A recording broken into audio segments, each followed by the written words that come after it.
This is my lovely wife, Jenny, who's all techie. We've been in business for 30 years, just about. I'm technically I'm a naturopathic medical doctor, but what I do is functional medicine. And every one of the slides that I'm going to show you guys today, I could spend the rest of the day on. So I'm going to move rather quickly through the IVs.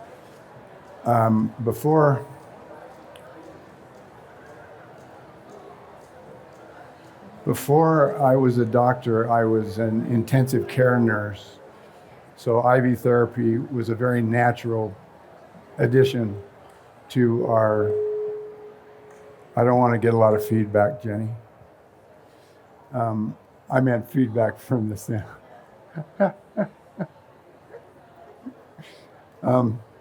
And she's been having to put up with me for 39 years. I'm sorry. I wouldn't have married me. She went through nursing school with me and medical school with me. Sorry. So it was a real natural part of our evolution to bring in IV therapy, and I'll touch on that. I'll just explain a little bit about our background, my background. I've been in medicine in one way or another since the 1970s. I was basically a climbing bum. And this guy died on a climb with a friend of mine.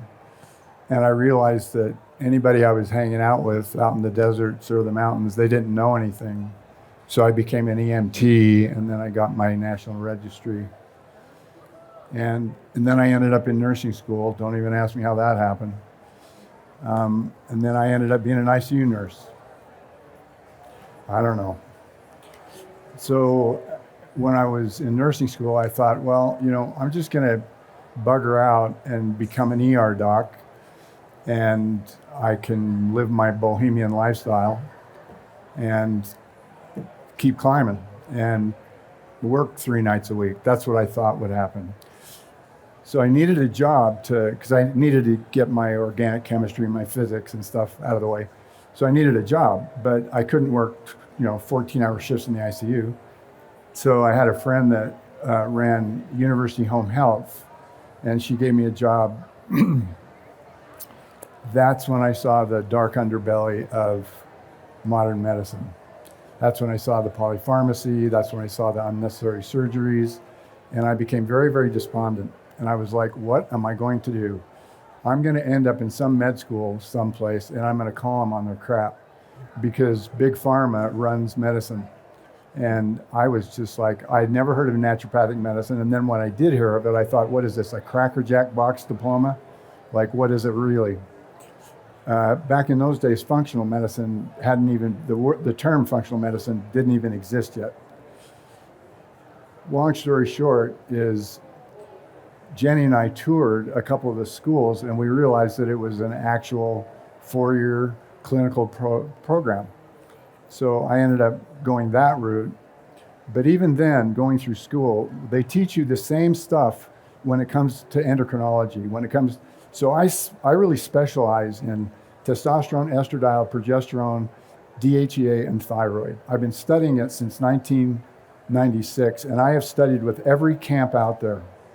So that's what I really do in my clinic. But we've also done over 25,000 IVs. We don't know the exact number of IVs that we've done, but it's over 25,000.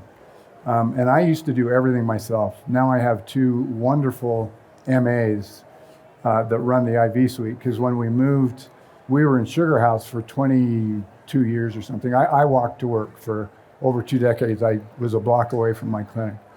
And in Sugar House, everything was under one roof. When we were forced to move out of Sugar House and we found our place in Mill Creek in 2023, I had to build this old garage out into be an IV suite, and it's separated from like where I do my work. So I had to find some very skilled people to take over what I do, and we have those people now.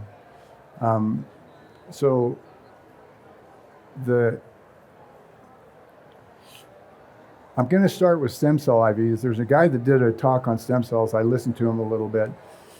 I've been wanting to use stem cell IVs for there's one of my wonderful MAs right there, Zay. Say hi, Zay. So I've been courted because of all the injection work I do, regenerative injections and IVs. I've been courted by pretty much all of the stem cell companies, and I have not. Up until a number of months ago, I hadn't found someone I could really trust, because up until just not long ago, it's been the Wild West when it comes to stem cells. It's been scary. I had a nephew-in-law who's a cardiologist have a neighbor of his shoot his knee with stem cells, and he's never been the same. It got infected, and he's never been the same, and that was 6-7 years ago. So I met David, and then I met Chuck Meeker, and Chuck started Hyagen, Hyagen, Hyagen Medical. And I have toured a lot of facilities, and I've had a lot of people teach me about stem cells.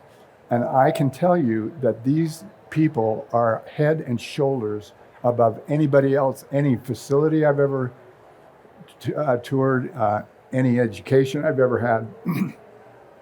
Their process, from the federal regulatory, state regulatory, vetting process, collection process, transport, and then processing the product, is like nobody I've ever met, no other company I've ever met. So in my clinic, I will only use Hyagen stem cells, exosomes. And stem cells, as the doctor before was talking about, people misunderstand stem cells.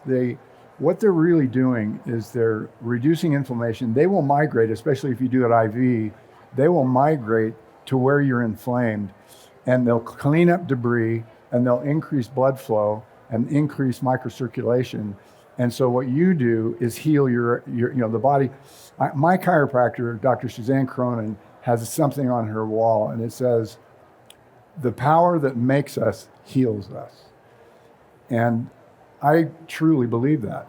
I don't believe it. I know that it's true, because I've been doing this for almost 3 decades. And so people think what we do heals them, and it's like, no, not really. Your body heals it. We just get crap out of the way and then let your body do its own thing. And that's what stem cells do. They're going to migrate to where it's inflamed. They're going to decrease debris and toxin, and then they're going to increase the healing capacity of the body. They're truly, and Chuck, when he does a presentation, I love it when he says, he's talking to usually a pretty big group of people, because stem cells are all the rage. And he'll say, "Who here has ever been bathed in stem cells?" And nobody raises their hands. And he said, "You all have been when you were in your mother's womb." And that's true. Inside a mother's womb, you're bathed with stem cells. So everybody has, but now that we're all grown up, it's a different story. So stem cells have a lot of benefit. Exosomes have a lot of benefit. And the exosomes, as that other physician was talking about, are very, very small. They're products of the stem cell, and they can cross the blood-brain barrier. So I think exosomes when I think memory loss or brain injury, traumatic brain injury, etc. I'll probably recommend an exosome over a stem cell. But either way, they're a blessing upon us, and I am really, really blessed to have. It's kind of weird, because I had gone to yet another stem cell, dinner where they invite you to come in, and I won't mention the name of the group, but I was very impressed with them. I was thinking about onboarding with them, and like within a couple of days, this guy David just walks in my door, and universe has a way of making room for stuff. My patient had canceled, and so I grabbed it, and I heard him say stem cells, and so I just looked at him. I said, "Come on in my clinic room," and we spent an hour talking together. And after he learned about what I'm going to teach you, what I do today in the clinic, he usually sets up a doctor in a clinic with Chuck Meeker over a Zoom meeting. And he said, no, you and Chuck have to get together. And that's exactly what happened, and the magic happened because Chuck came to my clinic and we talked for a long time. And I turned him onto some of the things I'm going to turn you onto. And one of those things is this. This is one of the most incredible substances I've run into in my career. For many years, I was able to import from Germany a product called Lipostable. Lipostable was developed 70 years ago in Germany by physicians, surgeons that were tired of losing people to fatty embolisms.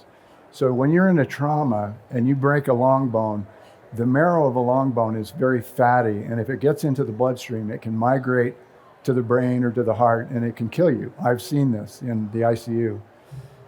And so they developed this stuff called Lipostable that actually acts like a detergent, if you will. It's a combination of phosphatidylcholine and a substance that's very much like bile. And so it will basically digest the fatty embolism. Well, many years later, a doctor whose wife at 45 had had a heart attack, and they wanted to do radical things with her, and he just says, no, there's got to be a way. And he kind of rediscovered Lipostable, and he reasoned correctly that, hey, if this stuff works on a fatty embolism, it'll work on plaque. And so he started doing IVs on his wife and saved his wife's life. I learned about Lipostable, and so I started importing it, and I've done, again, over 25,000 IVs, and a lot of them Lipostable, and you can get rid of plaque in the vessels. And I noticed, and then the FDA says, oh, you can't do that anymore. It's too, God forbid you do something that works in America. So they shut it down. I couldn't get it. But then the doctor who I just mentioned's daughter is a doctor, and she found Anazao Health in the United States labs, and they went to the FDA together, and they went through a 6-year program, and now it's relicensed in the United States and Canada under the term Plaque X. It's exactly the same stuff. And what I've noticed over the years of doing it is not only does it clear plaque out of your coronary arteries and carotid arteries, I've had a number of patients come out of stage 3, stage 4 kidney failure. I've had a number of people come out of liver problems, and even people with memory issues, early stages of dementia, have been helped with this stuff. So it truly is a miracle molecule. I invite you guys to go to plaquex.com. It's not the greatest website, on the internet, but it's informative. You can learn a lot. UBIs stand for ultraviolet blood irradiation. And we combine it with ozone. And this seems to a lot of people, this seems like a real new stuff. It's not new. Ozone was discovered in the 1700s. It's been used in medicine since 1840. It's been used intravenously since 1940. So ozone is not new, and we combine the ultraviolet light therapy. So what we do is called major autohemotherapy. We pull about 50, 60 cc's of blood out of you. We put it into a bag of normal saline, and then we bubble in a certain concentration. Zay will adjust the concentration. I'll tell her what to do. And then she'll bubble it up into the bag, and your blood, which was coming from the vein, is very dark and unoxygenated, and it turns very bright and beautiful. It's very, very beautiful. And when we drip it back down into you, we're blood doping you with oxygen, and then we're getting the ozone into you, but the blood is going through a cuvette in the light box, which is a tube with a baffle in it, and the baffle twists and turns the blood. And so what happens is any of the pathogens that are in any virus, any bacteria, any mycoplasma, spirochete, rickettsia, whatever is in you, is going to be degraded by 3 wavelengths of ultraviolet light. What that does, as it enters into your body, is these proteins that are now They were surface proteins or DNA proteins. They're now been busted up and they're free, and they're presented to the immune system as an antigen, and then you make antibodies to what's inside of you. That, my friends, is an immunization. That is the kind of immunization. They don't make a vaccine in a lab. You're building antibodies to what's inside of you. So it's really an amazing treatment. And it's not new, and we do it all the time. You guys have heard of long haul COVID, Epstein-Barr virus, cytomegalovirus, herpes viruses, chronic fatigue. This is good for all of that.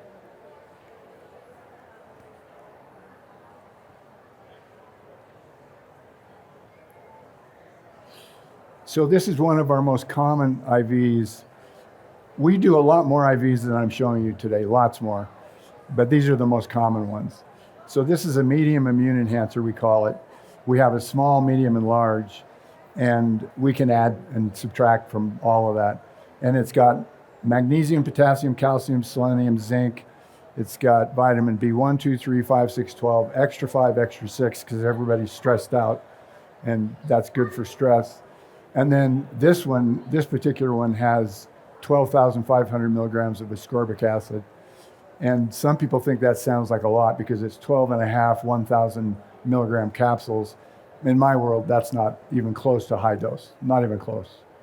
So in a hospital, the only place I've ever seen vitamin C, technically it's ascorbic acid, which is part of the vitamin C coat in nature, but it's the most powerful part, so you extract it and concentrate it. But the only place you ever see it used in hospital is in a banana bag. Any nurses out there? Anybody heard of a banana bag? Yeah, it's 12 o'clock at night, and some recalcitrant drunk had the crap kicked out of him, and they drag him into the ER, and he's trying to beat you up, and everybody just jumps on him and pounds him down onto the gurney, ties him down, and they start an IV of normal saline and go put a bunch of ascorbic acid in there, and in about 35 minutes, you have a relatively sane individual on the table because it detoxed them. That's the only place I've ever seen it used in hospital. If I could convince any ICU intensivist to increase vitamin C and ultraviolet light with ozone, the deaths of sepsis and disseminated intravascular coagulation would go very close to zero. Very, very close to zero. As an ICU nurse prior, I've seen those cases. If somebody gets sepsis and they start getting disseminated intravascular coagulation, you almost hope they die quick because the rest of their life is going to be miserable. And they don't have to have that happen. This stuff works, and if they would just adopt it, but they don't. Why, Zay? Because it's not standard of care. I could spend the rest of the afternoon talking about standard of care. That's why I don't take insurance, and I'm not board certified, because they want to tell you what you can do, and I want to do the best for my patient, not what somebody tells me to do. It drives me batty. So I'm going to do what's best for my patients. I know. You guys can tell I get passionate about this stuff. So NAD is nicotinamide adenine dinucleotide. We make it. And we make it in our Krebs cycle. It helps us in our energy production. So this stuff IV is incredible. You don't feel real great when you're getting your IV coming in. It doesn't make you feel real super great, but afterwards, it really upregulates your energy production and you feel really great.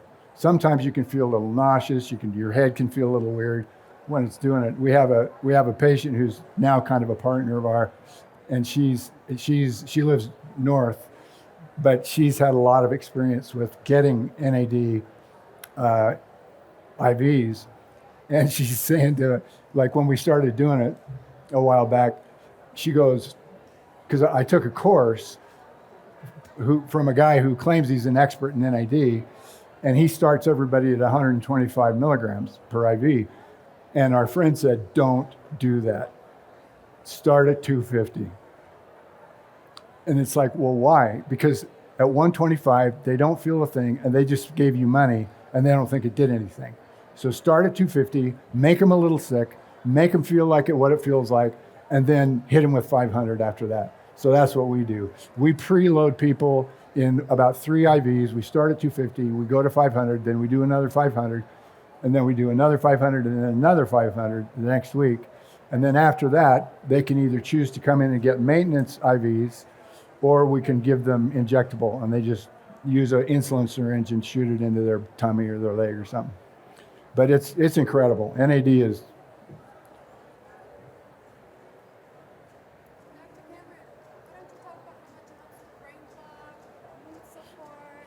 So Zay's telling me to tell you how helpful it is to brain fog and mood support. It's and what? Mood imbalance. When you're feeling grumpy. I'm not grumpy, Zay. So DMSO, you guys have probably heard of it. You see it on the shelf at Jared's Vitality, Nutrition, and Bountiful or something. And I've known about DMSO my whole life. It's dimethyl sulfoxide. My father, this didn't keep him out of World War II. He joined the Navy. But when he was 19, I think, he was cleaning planes for Western Air. And back in those days, they'd wheel the steps up. Somebody had moved the steps and he was backing out, and he went all the way down to the tarmac on one leg, and it just jacked his hip up. So for his whole life, do you guys remember the Bianca, the breath stuff? Okay, little tiny bottle. He'd have a little bottle of DMSO in his pocket, and he'd just squirt some on his hand and rub it into his hip several times a day. But DMSO, when you're doing it topically, it is a solvent. Doing it topically, it'll take the oil out of your skin eventually, and your skin will feel like it's sunburnt. So when that would happen, Dad had stopped doing the DMSO, and he'd just take some butter and rub butter into it because it gets some fat back in the skin. Doing it IV, it's incredible because we can put it into an immune enhancer, and this is one of the strongest anti-inflammatory substances that we know of. And we take a purified form, obviously, put it into the IV bag, and it can really go far in reducing people with pain syndromes, arthritis and other pain syndromes. Because it's a solvent, along in the bag of nutrients, it's going to force more of those nutrients intracellularly. So it's just incredible. The only downside to it, because it has sulfhydryl groups, is you smell like you ate a bag of garlic. The funny thing is, you don't smell it, everybody around you smells it. So it stinks. So don't come and get an IV with DMSO and then go to a social event, because you'll make a name for yourself. And it depends, it doesn't last that long, but it depends on how much we use. And I judge how much we use. I mean, we always start with about 2 cc's, 3 cc's, but I'll go higher depending on how inflamed somebody is. Because we get a lot of, like I say, we've been around for 30 years, so we have a lot of people that come to see us to get IVs. Excuse me.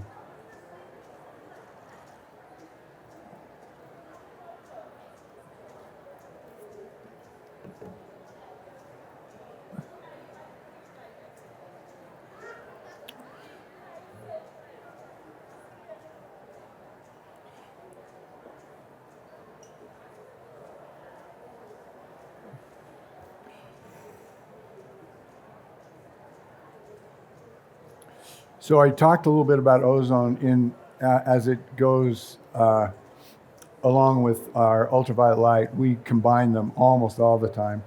Occasionally, I'll get somebody that doesn't want to do the ultraviolet light, and we'll just do the ozone itself. Anyway, it doesn't matter. It works. Ozone, it works. So ozone is, I've been studying ozone for a lot of years. And in the United States, there's not a lot of research that's been done on ozone therapy. But you talk about Germany, Switzerland, Czechoslovakia, Russia, Spain, Italy, tons and tons and tons of studies coming out of Italy. You can get board certified right out of medical school in Spain in oxidative therapies like ozone. So the interesting thing about ozone, when you go to a conference, and you learn about ozone and how they do it all over the world. The last conference I went to was years ago, but there were people from literally all over the world at this conference. And everybody does it a little bit differently. Like some places in Russia, they just take a bag of normal saline or lactated ringers and just put the ozone into there and just drip it back into you. My point is this: no matter how you do it, it works. Ozone works. It doesn't matter how you do it. I had so before I was an ICU nurse, and when I was in nursing school, I wanted to work in primary children's when they used to be, those older people out there will remember when it used to be up on 13th Ave. So I started there when I was in nursing school as what they call an arterial line technician. So it was my job to maintain the monitors, the vents, and also the pumps. And I had to set the pumps up. And when you're putting something together that's going into a central line right to the heart, no bubbles. You cannot have a bubble. No bubbles. So I had a doctor acquaintance that that was in Winnipeg, Canada. And in between second and third year, I called him up and I said, "Hey, Chris, can I come out and train with you?" Because I knew he did a lot of ozone. And he goes, "Sure, just fly in here. My clinic's in my house. You can live with me upstairs and we'll see patients downstairs." So I flew out to Winnipeg on a Saturday. He drove me over and showed me Lake Winnipeg, and so then Monday morning comes around. And my first patient, then there's a number of patients in his living room. And so he says, "Okay, fill up your 60 cc syringe with ozone and start it with a 27 gauge butterfly and then slowly push the gas into her vein." 50 cc's of gas. I'm freaking. I'm thinking, I'm this close to the person thinking, I am about to kill this individual. I'm putting gas directly into her antecubital vein. Well, by the end of the week, I'd done like 70 of them.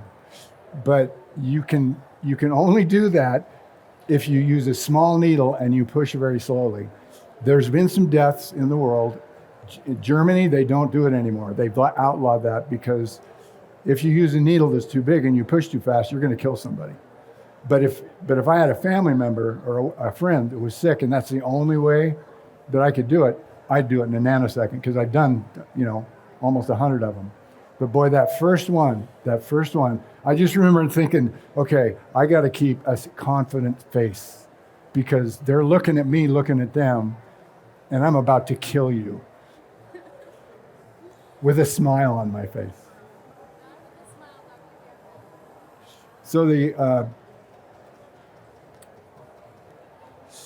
So mostly in every emergency room in the world, there's going to be 2 bags ready to go, normal saline and lactated ringers. And the reason for that is because they're isotonic. You don't have to add anything to them, to make it so you don't kill red blood cells by osmosis. So lactated ringers, we do a lot of lactated ringers and a lot of normal saline just for hydration, just for people with hydration. And people, if they're coming in for hydration, because maybe they had a little bit too much fun last night or something, or maybe they're pregnant and throwing up and they can't keep anything down, we'll just run some normal saline. But I always add Zay, throw a few B vitamins in there, make it pink, Zay, go make it pink. And then they get a little bit of extra kick, it helps with cellular energy. But it's super common, and I'm sure you guys have heard about it. Okay. These are actual numbers that Jenny and I have, in 30 years have seen. So this doesn't mean that I have 10,000 active patients. What it means is that HIPAA and federal government, you can't close a chart. Even if your patient passes, you have to keep that chart open for 7 years. That's federal law. And so all I'm saying when I say this is I presently have over 10,000 open charts. That's what I'm saying. And we don't even know how many IVs we've run. I, I don't know, over 25,000. And that's a conservative estimate. Okay, I'm just going to open it up for Q&A.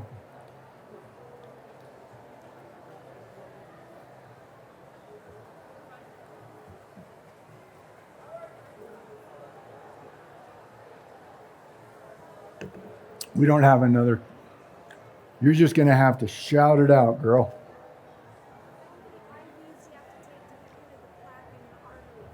How many IVs do you have to get plaque out of your arteries?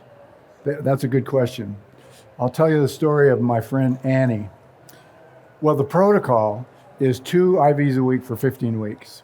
That's the protocol they've developed in Germany 40 plus years ago. When it comes to kidney failure, I'll start with 10, and then we'll redo the glomerular filtration rate.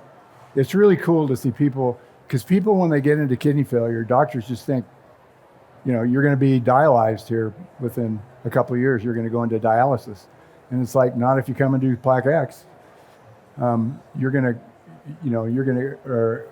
it's going to bring you up and out. I have yet to work on somebody in kidney failure whose glomerular filtration rate, which is the measurement of the kidney function, GFR they call it. I've seen it in the low 40s, upper 30s. After 10 IVs, it's like 78.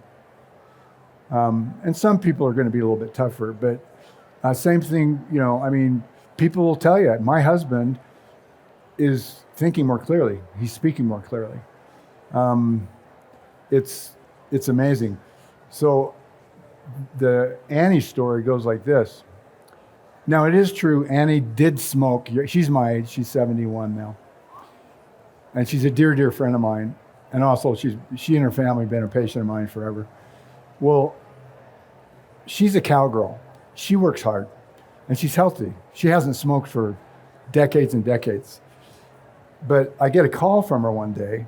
She had felt scared because her chest was feeling really heavy. She felt like a lot of pressure.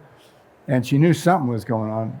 And so she ended up in the ER, and they did an echo on her and an EKG. They did a cardiac workup. And they wanted to drag her right then into the cath lab to get stents. And she goes, I'm going to call my doctor. And they said to her, you don't have time. You could walk out that door and die. You need to go to the cath lab right now. We're not going to let you out of the ER until you go to the cath lab. And she says, I'm going to call my doctor. So she goes, and I'm not making this up, she goes to her car, she calls me, and I was probably with a patient, but somebody said, no, you got to come talk to Annie. And she told me her story, and I said, Plaque X. So she was 80% occluded, a little bit more in the anterior descending, the one they call the Widowmaker. And so she came and faithfully did 2 IVs a week for 15 weeks, went back to her cardiologist. He did an echocardiogram, and he just goes, 2 of them are clear, and the anterior descending it's not clear, but it's a lot better. What have you been doing? And she goes, Plaque X. And he goes, what's that? 40 countries in the world, and America doesn't even know what the hell it even is. And how many lives have been saved? I mean, it's crazy.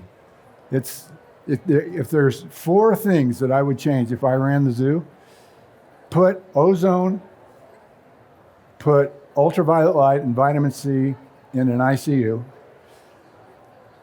put NAD, well, I guess there's going to be more than 4 things I'd rather do, but anyway, I get me ran.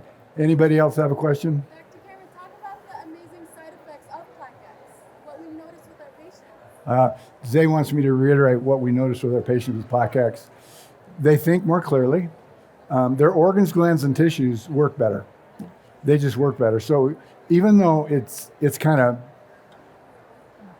aimed towards cardiovascular issues, it's a very broad spectrum treatment. It really is. When you go to Plaque X, website, because we can't get lipostable here anymore, but it's exactly the same stuff.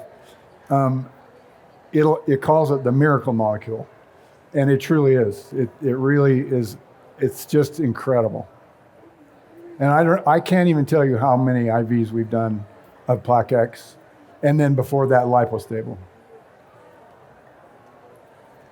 What about somebody with 12 or 8 fully paralyzed? Would that be out for it? He's asking about Guillain-Barré syndrome. Do you guys know what that is? I'm seeing this and this. It's a progressive paralyzation of the body, and if you're not hospitalized and put on a vent, you're going to die. But most people eventually get through it if it's caught soon enough. If I were to answer that question in a positive way, I'd be making it up. So I've never worked on anybody with Guillain-Barré. But what I can tell you is that I don't try this anymore, but I've tried on my patient's behalf to do treatments in hospital. You don't go there unless you have hospital privileges. They don't like you to do that. So I just, it's like through COVID, I had exactly 2 people end up in the hospital all the way through COVID. 2. And I was treating them over the phone at home.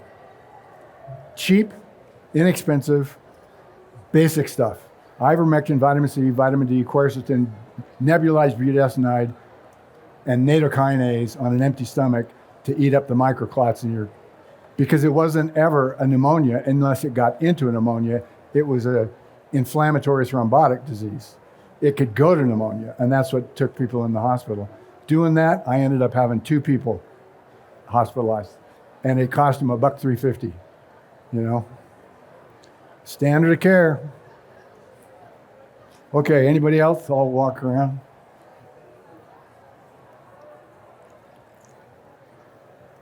The beautiful woman in the black sweater. What if you don't know you? Oh yeah, you told me to talk about that. So if people don't know what IV they need, well, that's where I come in. You come see me, and what we do is, normally when I see a patient for, bioidentical hormone replacement therapy, thyroid issues, I'm going to see you for 2 hours. I'll see you for 1 hour. We'll pull your blood, then you come back for an hour. So the whole payment is you get 2 full visits of an hour, and you have to pay for your own labs. But if you're getting an IV, we don't charge you for the blood draw fee because we just pulled the blood out of the IV tubing. So why would I charge you for? But so when you're coming in for just an IV, and that's all you want from me, like you don't want to do the deep dive into hormones and stuff yet, I'm going to meet with you for probably 15 minutes max. And then we're going to we'll figure out between you and I, what should we run? How many should we run? And then you talk to my staff. Do you want to just do one, which hardly anybody does, because you want to do usually a package, because usually people will come to see me that are suffering from long haul COVID, they want something, they want to get better. And one's great, but it's not necessarily going to kick the ball out of the stadium. So I really encourage people. One of the most common packages we sell is starting with a medium immune enhancer with a vitamin C and minerals, and then a UBI number 1, and then a medium, and then a UBI number 2, and then a medium, and then a UBI number 3. Then we reassess. And it depending on what you've got going on, and everybody has got something going on. It depends on how many IVs are going to take care of it, but usually if it's the standard ish case of long haul COVID, 6 to 10, and you're going to be feeling a lot better. I've got a guy who's maybe a little bit older than me. He's been kind of a tough one. And these days, doctors are starting to, or maybe you guys have heard that, hey, we think that we think that long haul COVID is actually Epstein-Barr. Has anybody heard that? Okay, do you know why that is? Everybody has Epstein-Barr. The question is it active? So it's in there. It's just hanging out.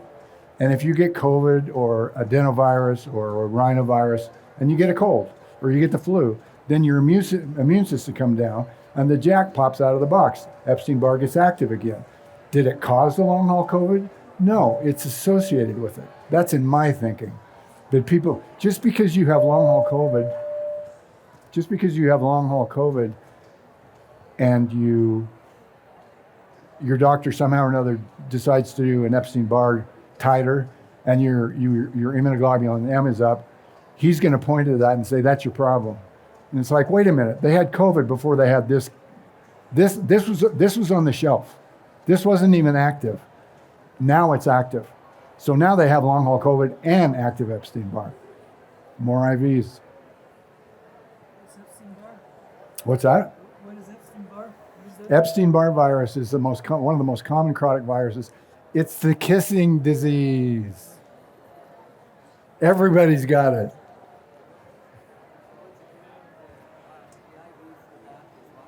For Epstein-Barr,